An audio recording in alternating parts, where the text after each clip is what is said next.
روکڑی house Lahore میں ہونے والے خواتین ایونٹ کا فائنل نیشنل بینک کی سارہ محمد اور پلوشہ بشیر کے درمیان کھیلا گیا۔ دفاعی چیمپئن پلوشہ بشیر نے سارہ محمد کو 21-14 اور 21-17 سے شکست دی۔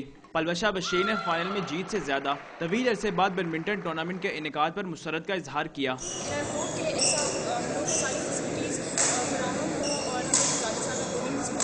خواتین ایونٹ کی فائنلسٹ سارہ محمد نے کہا کہ پلوشہ نے اپنے کھیل سے ثابت کیا کہ وہ قومی چیمپئن ہے اور میچ میں جیت کسی ایک کھلاڑی کو ہی ملنی ہوتی ہے۔ By the end of the day یہی میٹر کرتا ہے، جو اچھا کھیلتا ہے وہ جیت جاتا ہے، وہ اچھا کھیلی وہ جیت۔ دوسری جانب واپڈا کے واجد علی نے سخت مقابلے کے بعد واپڈا ہی کے عتیق چودھری کو ہرا دیا۔ واجد علی اور عتیق کے درمیان دونوں سیٹس کا سکور 21-18 اور 21-18 رہا۔